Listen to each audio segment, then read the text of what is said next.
Mauvaise nouvelle pour l'équipe de France parce que l'ancien sélectionneur des Bleus, Michel Hidalgo, vainqueur de l'Euro 1984, c'est le premier gros trophée remporté par l'équipe de France. Donc il est décédé hier à l'âge de 87 ans. Voilà, cet ancien sélectionneur de l'équipe de France.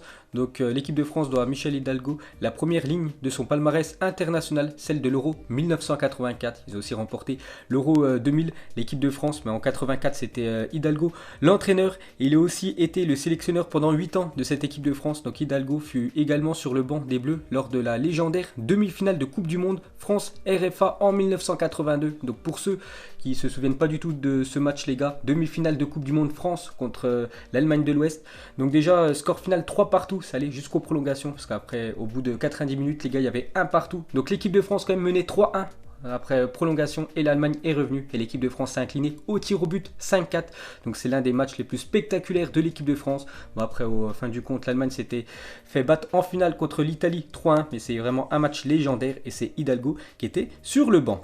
Et pour finir avec lui, donc regardez la superbe une de l'équipe aujourd'hui en hommage à Michel Hidalgo aux larmes avec bien sûr cet ancien sélectionneur qui est décédé hier. Ensuite une très bonne nouvelle pour le football. Donc après 2 ans et 9 mois passés dans le coma, Abdelhak Nouri s'est réveillé, annonce le média néerlandais AD. Donc pour ceux qui ne se souviennent pas de ce joueur, en fait, il y a 2 ans et 9 mois, c'était exactement le 8 juillet 2017, le joueur s'était effondré en plein match amical et depuis il est dans le coma. Donc il est sorti du coma il y a quelques jours ou quelques semaines parce que c'est son frère qui l'a annoncé à la presse néerlandaise.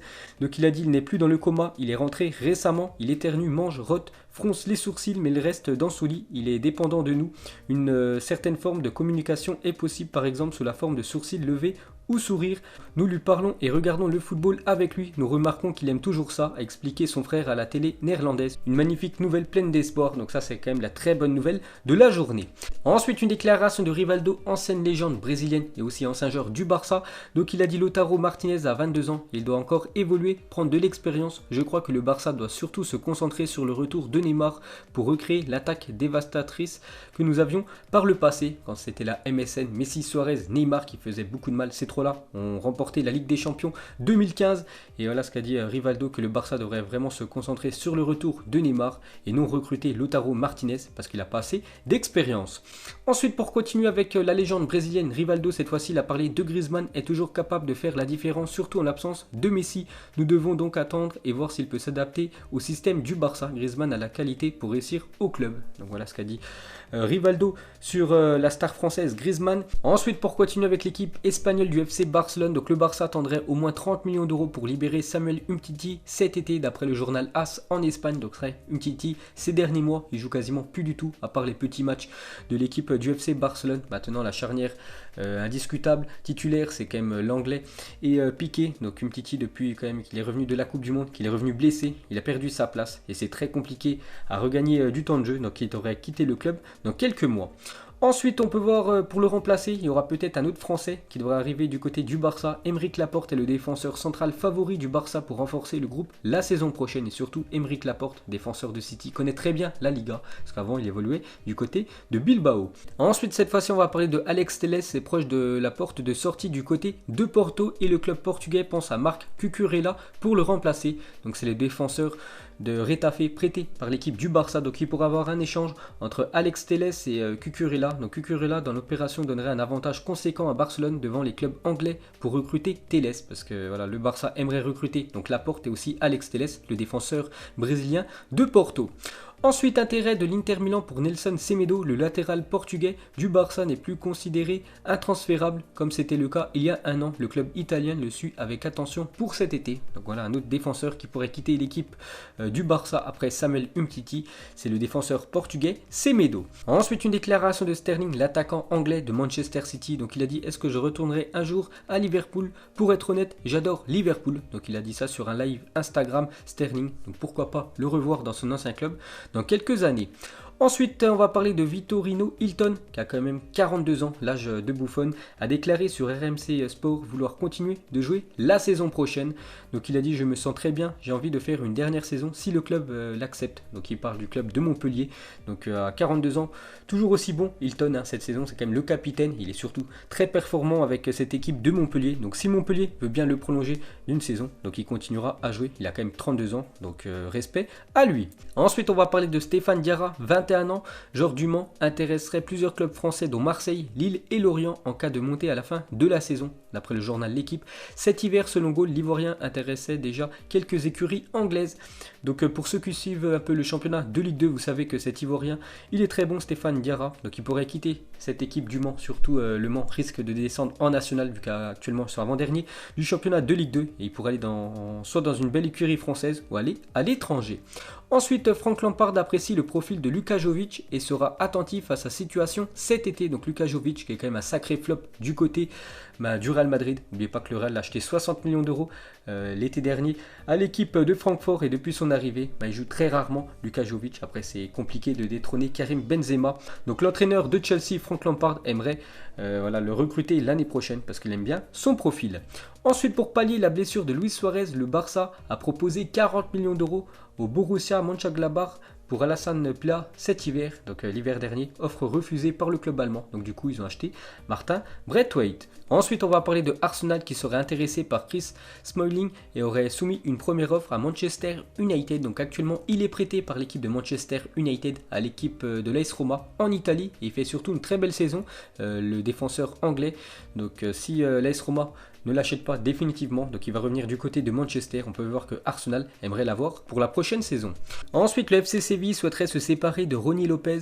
Selon El Dario des Sevilla, l'OM serait intéressé par l'ancien Monégas parce qu'actuellement il vit une saison très compliquée du côté de l'Espagne pour l'ancien joueur Monégasque. Donc il a fait 12 matchs, 0 but. N'oubliez pas quand même que Monaco l'a vendu l'été dernier 20 millions d'euros à l'équipe de Séville. Donc il pourrait quitter cette équipe de Séville très prochainement. On peut voir que Marseille est intéressé. Ensuite, pour la chaîne YouTube de Lyon, Ryan Cherki a révélé que le club qui le faisait rêver en dehors de Lyon était le Real Madrid. Donc vraiment un objectif pour lui dans sa carrière, c'est de jouer une fois au Real Madrid comme Kylian Mbappé, comme pas mal de footballeurs. Ensuite, avec le retour d'Achraf Hakimi cet été, Odriozola voit son avenir au Real Madrid être compromis, mais il sera difficile de trouver un club capable de proposer une offre se rapprochant des 40 millions d'euros dépensés par le club en 2018. Un prêt pourrait être la solution pour le défenseur espagnol qui a été prêté il y a quelques mois du côté du Bayern Munich. C'est lors du dernier mercato hivernal. Donc j'ai regardé ses stats juste avant au Bayern, s'il joue un peu. Donc il pouvait faire 10 matchs, il a joué simplement 2 matchs et simplement 66 minutes qu'il a joué du côté du Bayern Munich. Donc c'est compliqué pour lui actuellement.